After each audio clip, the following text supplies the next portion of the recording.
मेरा नाम सीमा है। मेरा नाम आलोक है। मेरा नाम रूपा है। मेरे साथ तो ऐसे था कि जब मैं इनसे पहली बार मिली, नहीं हमारा इनके साथ भी बढ़िया स्पीड तो मैं था, इन्हें नहीं लगा। वो गल्ला मीट है, उसके पहले गल्ला मीट में आई। गाला मीट में हाँ, आई। गाला मीट।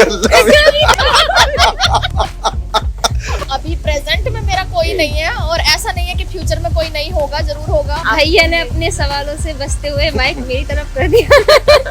तो बताइए, प्यार मोहब्बत इश्क लेकिन मैं एक मस्ती बता सकता हूँ, बता देता हूँ। बताइए। आप सब पोल खोल रहे हैं एक दूसरे की तो भाई हम लोग गए थे स्पेन। तो अब आप ही का बच्चा, आप भी बोल दीजिए कि कहीं गुंडागर्दी देखते हुए पकड़े गए थे।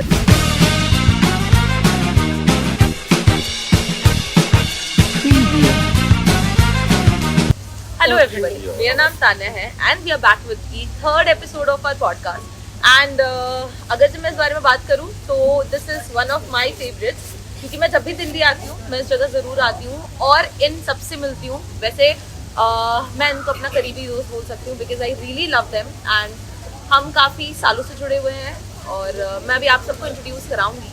But let me tell you that we are at Sheroes hang out जो अभी नोएडा में है।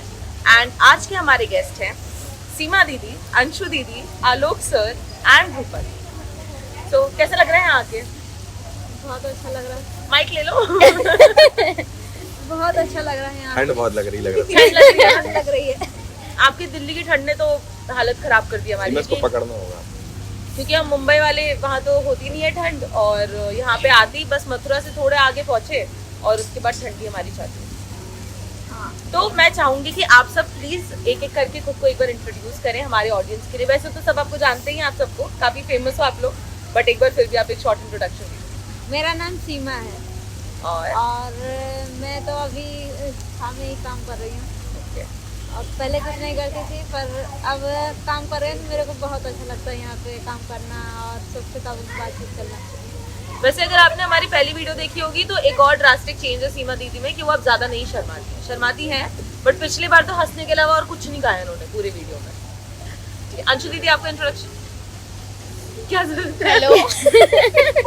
मेरा नाम अंशु है और वैसे मैं बिजनौर से ब्लॉग करती हूँ और काफ़ी सालों से मैं छाव फाउंडेशन के साथ काम कर रही हूँ और अभी मैं नोएडा वाले प्रोजेक्ट पे काम करती हूँ।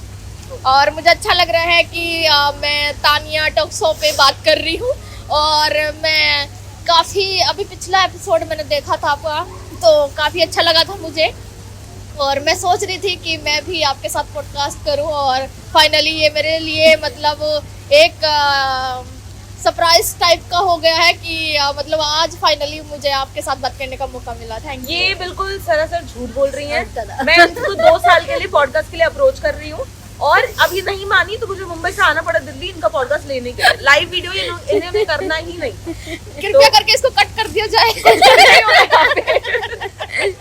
आलोक सर, आपका? मेरा नाम आलोक है और मैं कानपुर से हूँ और छाव फाउंडेशन में हूँ 10 सालों से। वैसे कानपुर नहीं, मैं उन्नाव बोलना चाहूँगा, मैं उन्नाव से हूँ। तो मैंने बदलना शुरू किया जी। मेरा नाम रूपा है। बेसिकली मैं यूपी मुजफ्फरनगर से बिलोंग करती हूँ और 2013 से छाव फाउंडेशन के साथ काम करती हूँ और अभी प्रेजेंट में नोएडा वाले कैफे में काम करती हूँ। सर, आपसे मेरा एक क्वेश्चन है कि अगर आप because you are the founder of Chhaav foundation, मैं आपसे कुछ ऐसी बातें पूछना चाहती हूँ कि छाव फाउंडेशन कैसे शुरू हुआ वो हम सबको पता है, लेकिन कुछ अलग बातें जो हम सबको नहीं पता है छाव फाउंडेशन के बारे में। आपको मतलब आपने जब स्टार्ट किया तो आपका पूरा एक्सपीरियंस फेस कैसा था? जैसा मस्ती का मन है मैं वही समझाना चाहूँगा। अगर कुछ दूसरी तरीके से समझे इसको तो मैं कहूँगा ये मजाक में हमने ये काम शुरू किया और मजाक में हम लोगों ने अब तक 10 साल पार कर लिए। तो आप कहेंगे ये तो बड़ी सरप्राइजिंग बात है।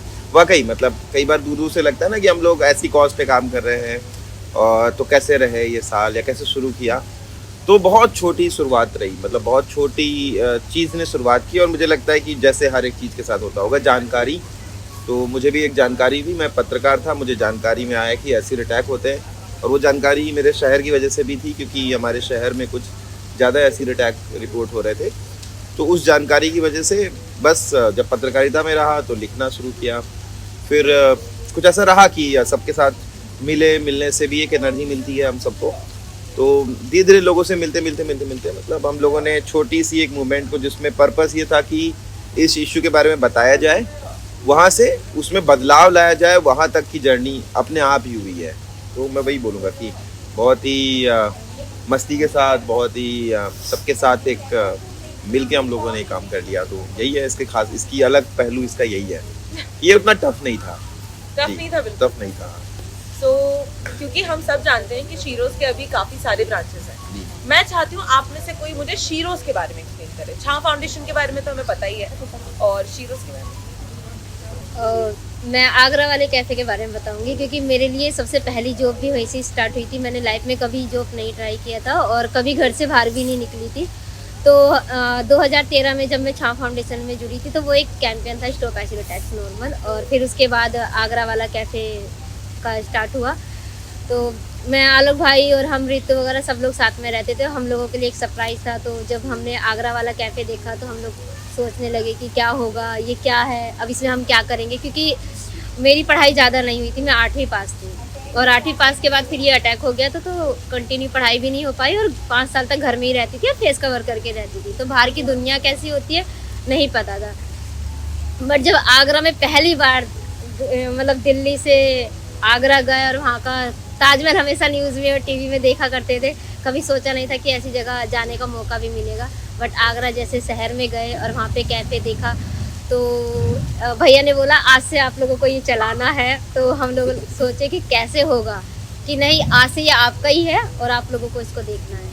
तो मेरी लाइफ का पहला एक्सपीरियंस था जॉब का भी, और ऐसी जगह काम करना कि 5 साल फेस कवर करने के बाद दुनिया के सामने आना और अपने आप को प्रेजेंट करना। और लोग वहाँ पे आके भी ताने देते थे कि मतलब देखो जली हुई है, बच्चे डर जाएंगे देखकर, फेस कवर करके रखा करो। तो ऐसे ऐसे कमेंट सुनने को मिलते थे। लेकिन उसके बाद धीरे धीरे कहते हैं ना कि कुछ पाने के लिए कुछ खोना पड़ता है, तो शायद मेरे ऊपर ये अटैक हुआ था तो ये दुनिया मुझे देखने को मिली। अटैक से पहले जो लाइफ थी मैं शायद उसको याद नहीं करती, लेकिन इस वाली लाइफ को मैं बहुत अच्छे से याद करती हूँ, क्योंकि इस लाइफ में मैंने बहुत कुछ देखा और बहुत कुछ बदला है। आज मैं मतलब आलोक भाई जैसे इंसान के साथ काम करती हूँ, जो मुझे अपने घर में पिता का सम्मान और भाई का प्यार नहीं मिला था, और यहाँ पे आके मुझे वो मिला। और मेरे पास एक फैमिली नहीं थी, वो मुझे आके छाव फाउंडेशन में मिली। और ये शायद मैं गर्व से कह सकती कि उस फैमिली से ज़्यादा मेरी ये फैमिली, मैं इस फैमिली के साथ गर्व महसूस करती हूँ। ओके, जैसे कि बात अभी हो रही है आलोक सर की, ठीक है, तो मैं चाहूँगी आप सब मुझे वो एक्सपीरियंस बताएं जब आप सब लोग पहली बार आलोक भैया से मिले थे। और क्योंकि यू नो टफ होता है कि आप जैसे आप सब अभी यहीं पे रहते हो राइट, नोएडा में घर से, तो वो जो एक ट्रस्ट होता है कि हम कैसे, एक तो आप अपने लाइफ से इस ऐसे एक इंसिडेंट से गुजरे थे जहाँ पे ऑलरेडी आपको वर्ल्ड पता नहीं कैसा लग रहा होगा उस टाइम पे, आई डोंट नो, मैं इनफैक्ट इमेजिन भी नहीं कर सकती कि उस टाइम पे आप कौन से फेस में। तो वो जो एक ट्रस्ट होता है ना कि हम इस बंदे पे ट्रस्ट कर सकते हैं कि नहीं, तो वो कैसा चला, क्या चला? मेरा एक्सपीरियंस तो बहुत कॉमेडियन था। बताओ किससे बताओ? मतलब मैं सच बताऊँ, आज मैं जैसे भैया के साथ बैठी हूँ ना, तो मैं आज तक अपने चाचा के या पापा के साथ कभी ऐसे नहीं बैठी, उनके सामने भी नहीं आती थी। और छोटी उम्र में सर पे दुपट्टा रखवा देते और अंदर कमरे में रहो, बाहर निकलने की देते हैं, तो ऐसा वाला था। और कभी भाई के साथ खड़े होने की या बात करने की हिम्मत नहीं होती थी। बट जब 2013 में मैं आलोक भाई से मिली थी, तो मेरी एक दोस्त है अर्चना, वो भी एक एसिड अटैक सर्वाइवर है, तो हम लोग सफदरजंग से ही दोस्त बने थे। उसका भी ट्रीटमेंट वही चल रहा था और मेरा भी। तो अचानक हम 2 साल के बाद मिले, ऑपरेशन के बाद कंटिन्यू बीच में 2 साल का गैप आ गया था। तो उसने मुझे, उस दौरान वो आलोक भाई से मिली होगी, तो उसने मुझे बताया था कि ऐसे ऐसे एक कैंपेन शुरू हो रहा है, वो ना ऐसी एसिड अटैक जो लड़कियाँ हैं उनके लिए काम करेंगे, और तुम तो मतलब चाचा चाची के पास में रहते हो, कब तक सपोर्ट करेंगे, तो आप मेरे साथ वहाँ पर चलो। तो मेरे लिए बहुत मुश्किल था, एक तो घर से कभी बाहर नहीं निकली, और अटैक के बाद 5 साल के बाद दुनिया देखनी और घर से कदम बाहर रखना बहुत मुश्किल था।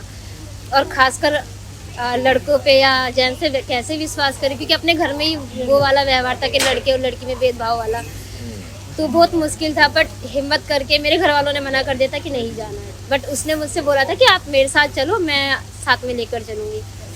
तो मैं उसके साथ, फरीदाबाद से दिल्ली 1.5 घंटे का रास्ता था, पहली बार मैं उसके साथ गई। तो आलोक भाई को मैंने देखा, भैया ने बड़ी बड़ी दाढ़ी थी, उनके इतने लंबे लंबे बाल, इन्होंने शॉर्ट्स पहना हुआ था और एकदम खुली सी ढीली सी टी शर्ट पहनी हुई थी, और भैया हाँ नहीं, अच्छा है, मैं बताऊंगा। हाथ में स्मोकिंग कर रहे थे और एकदम कमरे से निकले, मैं कह रही मैं कहाँ आ गई। ये लोग मुझे समझेंगे? एक मतलब मूवी वगैरह भी देखी थी तो उसमें तो ऐसे दिखाते थे नशेबाज वगैरह और ये सब, वो तो नहीं होता था और कभी ऐसा कुछ देखा भी नहीं था। तो फिर अपने मन में, मेरे मन में बस एक ही सवाल आया था कि ये मुझे समझ पाएंगे और मैं इनके साथ कैसे काम करूँगी, ये मुझे सपोर्ट करेंगे या नहीं करेंगे, पता नहीं कैसे लोग हैं। तो फिर उसके बाद मतलब भैया ने बोला, उस दिन बहुत अच्छा रहा, बातचीत करी, हमने खाना खाया एक साथ और बहुत मस्ती मजाक करी। और भैया ने मुझसे पूछा कि मतलब कैसे हुआ था, कैसे क्या। मेरे घर वालों ने आज तक मुझसे बैठ के बात नहीं करी थी, तो मन में लगा कि हाँ शायद कुछ हो सकता है। फिर उसके बाद मैंने कंटिन्यू आना जाना शुरू करा। भैया ने मुझे बहुत सपोर्ट किया, आने जाने का कन्विंस भी देते थे कि आप आओ, हम आपको सपोर्ट करेंगे। मेरे घर वाले बिल्कुल भी अलाउ नहीं करते थे, वो कहते थे कि किराया लगेगा, हमारे पास इतना नहीं है कि तेरा इलाज भी कराएंगे और तेरा खर्च भी उठाएंगे। तो भैया ने मुझे सपोर्ट किया। मैं पहली बार अपनी फ्रेंड के साथ गई थी, उसके बाद मैंने मेट्रो से आना जाना शुरू करा। उस समय मेट्रो मेरे लिए बहुत लकी रही थी, मुझे कुछ नहीं पता था कि कैसे जाना है कैसे, बट किसी से जिससे लगता था कि हाँ पूछना चाहिए, तो धीरे धीरे मैंने आना जाना शुरू कर दिया। 1 से 1.5 घंटे का ट्रैवल था, बट मेरे लिए बहुत अच्छा था। वो दिन है और आज का दिन है, मैं यहाँ हूँ। वाह, मतलब आपकी पहली मुलाकात आलोक सर से पहली एक मुलाकात दाढ़ी वाले आदमी से हुई थी, शॉर्ट्स पहने But हुए, और कुछ वो सोच हुआ अलग हुआ। थी और ये अलग कि हमेशा वो इंसान ऐसा नहीं होता कि जो हम जिसकी छवि हम अपने मन में बना लेते हैं, वो अलग भी हो सकता है। तो वो मैंने देखा। अंशु दीदी आपकी भी मुलाकात वैसी हुई? नहीं मेरी ऐसी नहीं थी। 2015 की बात है और आगरा कैसे की फर्स्ट एनिवर्सरी थी, और तो उससे 15 दिन पहले आलोक भाई आए थे और वहाँ पे सब लोग कह रहे थे आलोक सर आने वाले हैं, आलोक सर आने वाले हैं। तो मतलब मैं कभी नहीं मिली थी और मैंने फ़ोन पे ही बात की थी, तो सब लोग काम कर रहे हैं और सब लोग एकदम अपने में लगे हैं कि आलोक सर आने वाले हैं, सब ठीक कर लीजिए। तो मुझे लगा कि मतलब सबसे बड़े भैया होंगे, सबसे बड़े सर हैं, तो हम, और मुझे नहीं पता था कि रेस्टोरेंट में कैसे काम करना है, मेरा स्टार्टिंग ही था, तो उस टाइम पे मुझे नहीं पता था कि कैसे करना है, क्या करना है। तो मैंने बोला मुझे भी बता दो, मैं भी क्या करूँ, मैं भी थोड़ा बिजी दिखूँ वहाँ पे। तो उन्होंने बोला कि आप ना बुक साफ कर दो लाइब्रेरी की, तो मैं बुक साफ कर रही थी, तो आलोक सर आए। तो उसके बाद आलोक सर ने बात किया, तो फिर उन्होंने कहा कि दिल्ली चलना है। तो मैंने बोला कि मतलब कि दिल्ली चलना है कि अभी तो मैं यहाँ पे, और मेरा मन लग गया था वहाँ पे सब में। तो उन्होंने आलोक सर ने बहुत प्यार से समझाया कि मतलब फर्स्ट टाइम घर से बाहर निकली हो तो दिल्ली चलो, वहाँ पे भी अच्छा लगेगा। वहाँ पे मतलब लक्ष्मी नगर का ऑफिस था वहाँ पे, तो वहाँ पे मतलब पहले मुझे लग रहा था कि देखो पहली बार हम लोग मिले और पहली बार हमें दिल्ली ले जा रहे हैं। तो फिर और मतलब मेरा ऐसे ही मन उदास था और मतलब वहाँ पे समझा बुझा के मैं बैठ गई गाड़ी में। और उस टाइम पे मतलब एक ही दिन के लिए आए थे, 20 दिन के लिए, और रात में हम लोग निकल गए थे, शायद आपको भी याद होगा। तो पीहू छोटी सी थी, तो फिर उसके बाद मतलब पीहू 7 महीने की थी उस टाइम पे पीहू। तो फिर हम लोग आए, तो वहाँ पे मैं अकेली रहती थी और मेरे मन में ये रहता था कि पहली बार में इंसान मिला, पहली बार में वो दिल्ली ले आया। अब मैं क्या करूँ यहाँ पे। कैसी मीटिंग रही है आपकी सबके साथ? भाई मुझे अच्छा लग रहा है मुझे। तो और मैं पहली बार दिल्ली आई थी, मतलब पहली बार ही मेरा आगरा था और पहली बार मेरा आलोक सर के साथ दिल्ली था। मैं कभी दिल्ली नहीं आई, पहली बार आलोक सर के साथ दिल्ली आई थी। तो वहाँ पे एक लैपटॉप था छोटा सा, जो कि सपना मोती भवनानी ने डोनेट किया हुआ था, नए लैपटॉप थे वहाँ पे। तो वहाँ पे मुझे कुछ वीडियोस दी और कि आप देखो कैंपेन के बारे में। तो वहाँ पे मैंने देखी, तो मुझे बड़ा अच्छा लगा, क्योंकि मेरा पहला मतलब मैंने फर्स्ट टाइम ऐसा लैपटॉप वगैरह देखा था जिसको मैं खुद ऑपरेट कर रही थी, तो मुझे अच्छा लगा। फिर उसके बाद मेरे एग्ज़ाम आने वाले थे, तो सीधा मुझे घर भेज दिया। फिर उसके बाद मेरे मार्च में एग्ज़ाम ख़त्म हुए, तो इतने में हमारा लखनऊ वाला कैफ़े ओपन होने वाला था, तो फिर वहाँ पे बुला लिया गया। मैं फिर रो रो के मना कर रही हूँ, मैं लखनऊ नहीं जाऊँगी, मैं लखनऊ नहीं जाऊँगी, कि मेरा कैसा है कि मैं एक जगह जाती हूँ दूसरी जगह भेज दिया जाता है।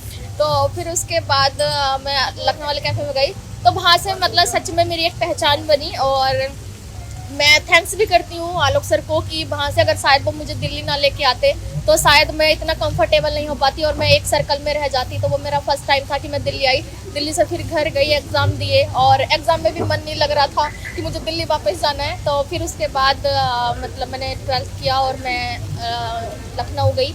लखनऊ में वहाँ पे मैंने बहुत कुछ सीखा और फिर उसके बाद तो जर्नी चल ही रही है। तो मेरा ये एक्सपीरियंस था आलोक सर के साथ। अब आप ही का बच्चा, आप भी बोल दीजिए कि कहीं गुंडागर्दी देखते हुए पकड़े गए थे सर। मैं तो सर से पहले मिली ही नहीं थी। जब मैं ज्वाइन की थी तो मैं दुर्गा सर से मिली थी, क्योंकि उनसे ही बात की थी। सब लोग कहे ये दुर्गा सर आ रहे हैं, तो मैं कही ये कौन दुर्गा सर है इसमें से, क्योंकि बहुत लोग थे वहाँ पे सर में, विवेक सर और सब थे साथ में। तो मैं कही दुर्गा सर कौन सा है, तो किसी ने बोला कि दुर्गा सर तुमको अंदर बुला रहे हो ऑफिस में। मैं कही अकेले मैं नहीं जाऊँ, किसी और चलो साथ में। फाइनली सबका एक्सपीरियंस एकदम से मैं कि अकेले नहीं जाऊंगी, क्या कहेंगे सर मुझे। तो उसमें जया दीदी कहें कि तुमको खा थोड़ी जाएंगे, तुम जाओ तो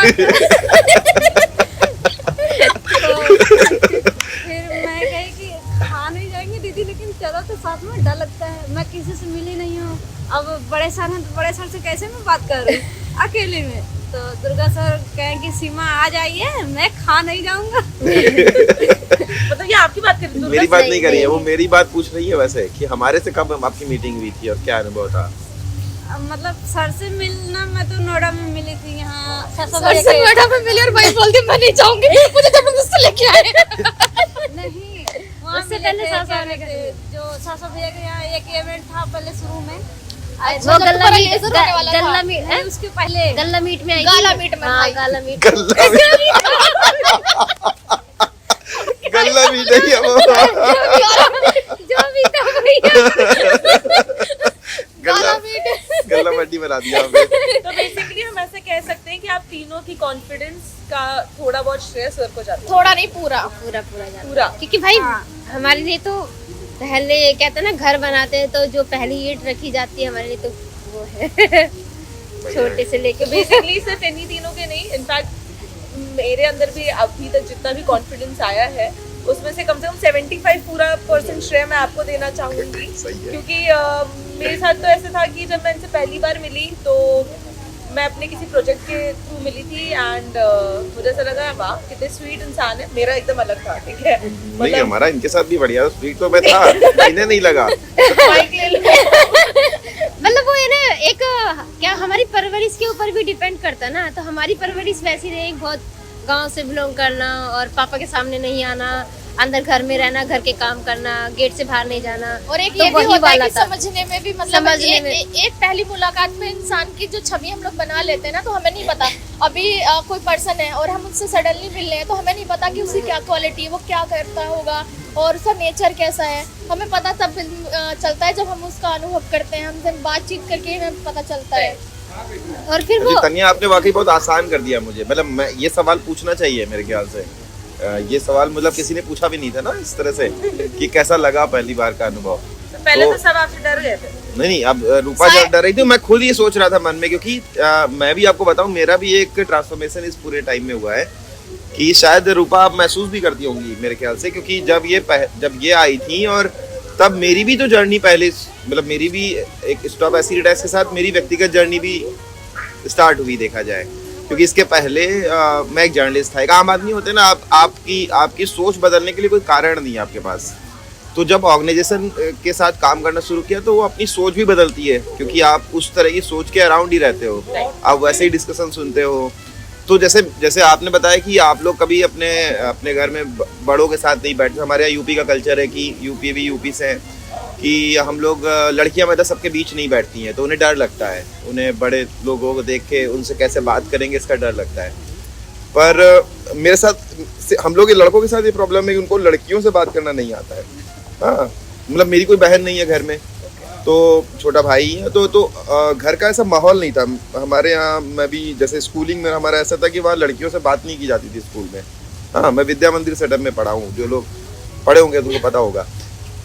तो मेरी भी एक समस्या थी, शायद शुरुआती सालों में बड़ा सख्त रहता था, बल्कि शायद जो मूवी में आपने हमारी इमेज देखी है कई बार मैं उससे रिलेट भी कर पाता हूँ, क्योंकि बड़ा सख्त वाली इमेज थी कि कम बात करना, रिजर्व रहना, और उस वक्त तो बहुत बड़ी बड़ी दाढ़ी भी रखते थे, इतना कोई ख्याल नहीं रखते थे अपने लुक का भी, मतलब उस समय का सोच ही कुछ अलग थी।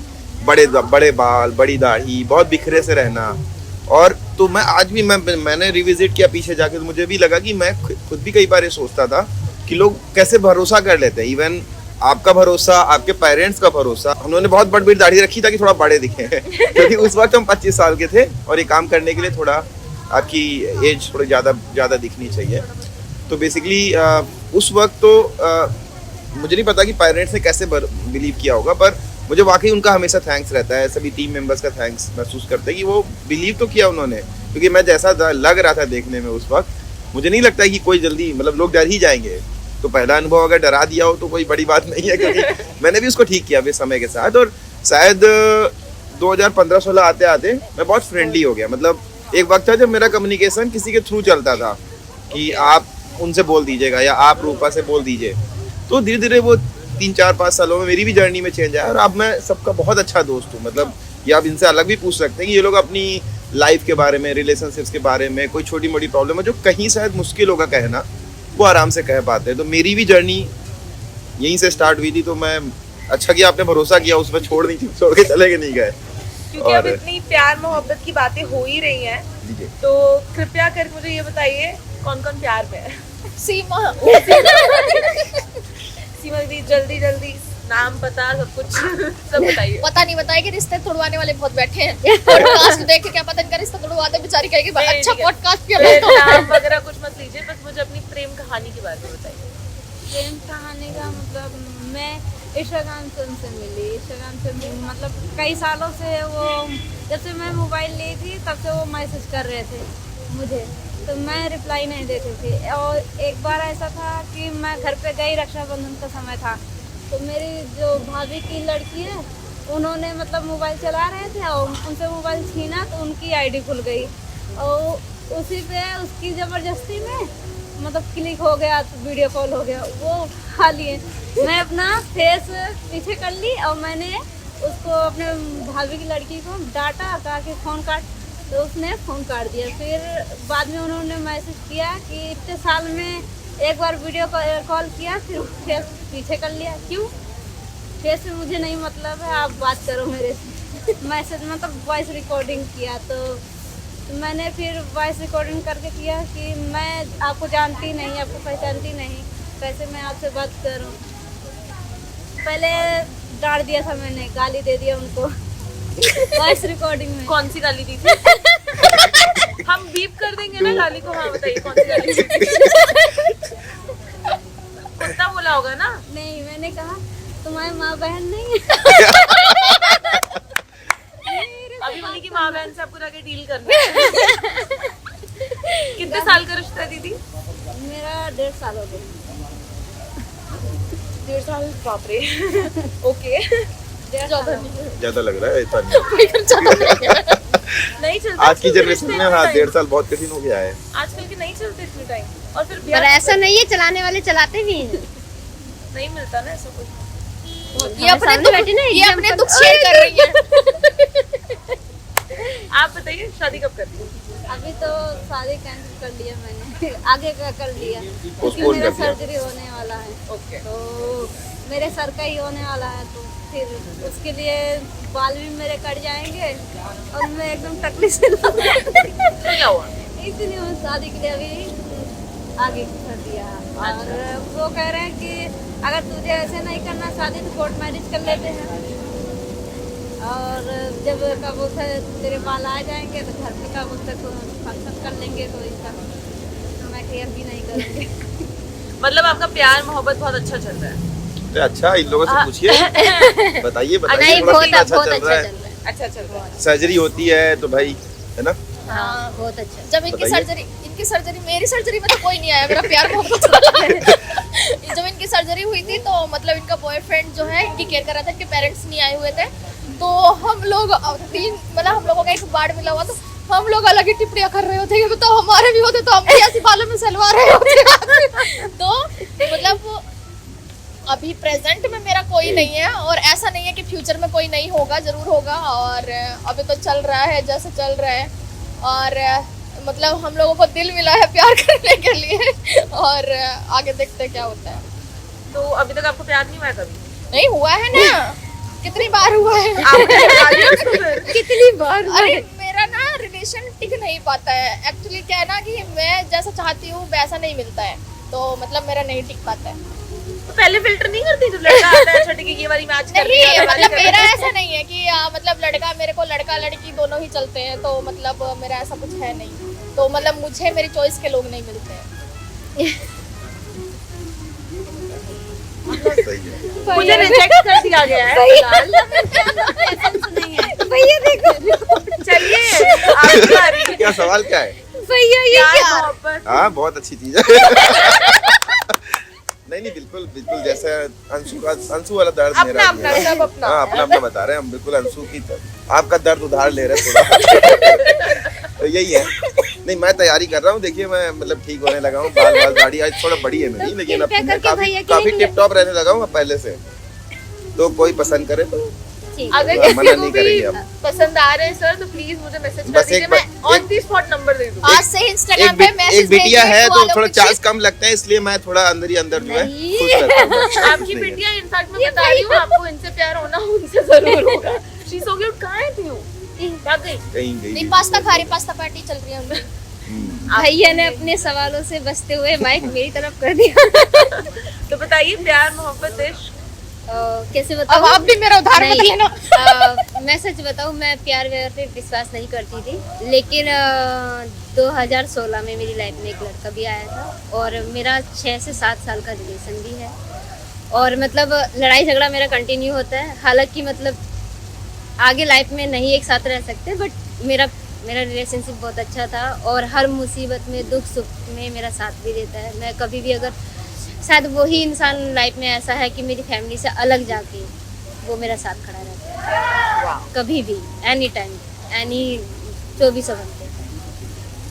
मतलब 6 साल का रिलेशनशिप आप लोगों तो अभी क्यों मना कर रही थी? ना है देखो अभी ओपन आ रहा है। अच्छा हुआ अभी हो गया शायद 2-2.5 महीने हो चले, मेरी कंटिन्यू बात नहीं हो रही, चलता बट रहता मेरा इतने साल का रिलेशन बहुत अच्छा रहा। मतलब मैंने ये देखा है अपनी लाइफ में, शायद मेरे घर वालों ने इतना मेरा साथ नहीं दिया होगा जितना उसने दिया है। मैं यहाँ आके तो मैं अपने दोस्तों के साथ रहती, लेकिन आगरा में मैं इतने साल से अकेले रेंट पे रहती थी, मुझे किसी चीज़ की कमी नहीं हुई मुझे आज तक भी। अगर मेरे पास पैसे नहीं है और मेरे को कुछ भी दिक्कत, मेरा अपेंडिक्स का ऑपरेशन हुआ था तो 24 घंटे उसके पेरेंट्स से लेके सब कुछ मेरे साथ वो लोग खड़े थे।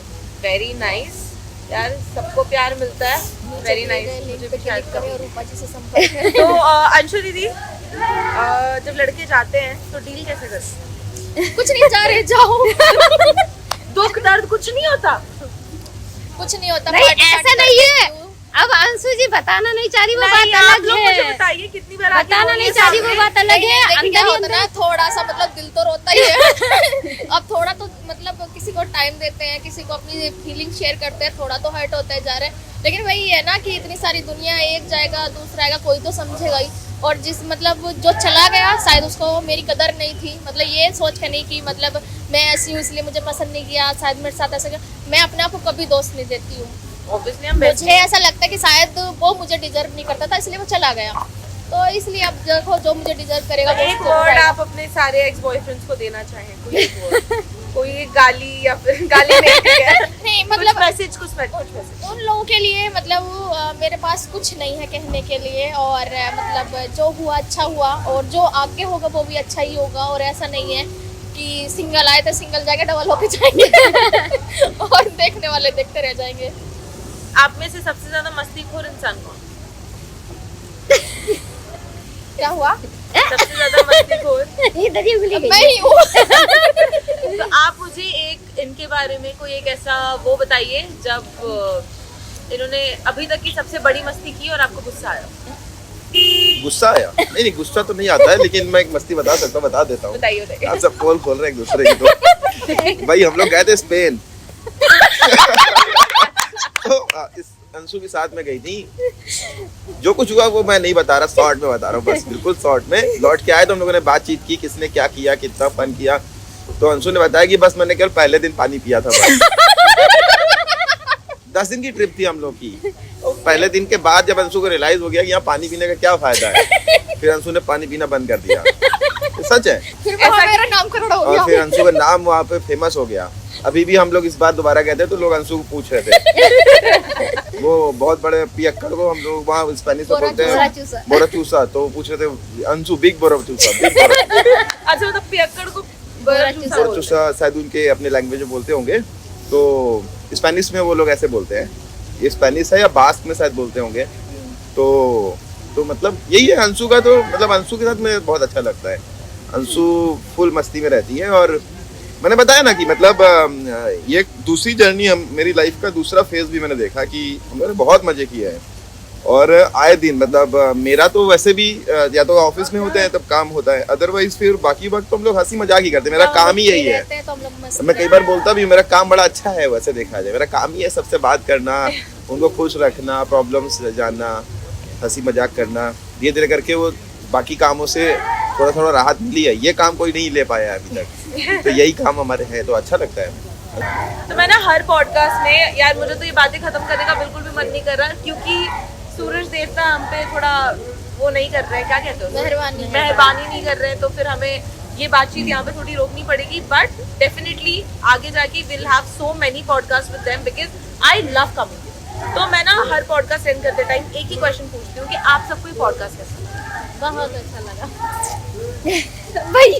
भैया आप बताइए सर, मैं आपसे पहली बार मिली हूँ। बिल्कुल बताएंगे। नहीं, मुझे बहुत अच्छा लगा और मैं आपके बारे में भी कुछ कहूँगा कि मैंने अच्छा लगता है जिन लोगों की जर्नी को आप विटनेस करो। और शायद आपको ये बात बतानी चाहिए मेरे ख्याल से, लेकिन मैंने तानिया को चूंकि कॉज की वजह से ही मैं सबको ही जानता हूँ, तो आपको भी इस तरह कॉज की वजह से ही जानता हूँ। पर आपसे अलग से भी बात हुई है और मैंने खुद भी देखा है कि शायद कॉजेज कई बार आप पे ये भी असर डालती है। तो मैं कई बार जब उदाहरण देता हूँ तमाम लोगों का, तो मैं ऐसे ही आप जैसे ही जो हमारे टीम मेंबर आसपास है ना, उनका उदाहरण देता हूँ।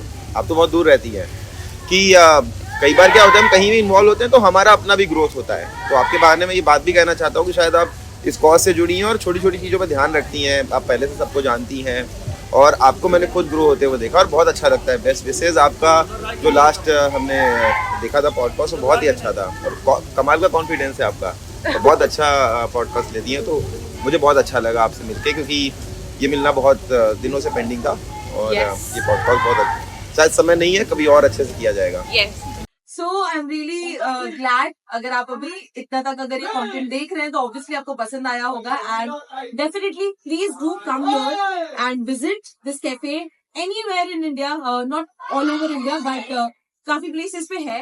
And do like, share, subscribe and share this video right now. Okay, thank you.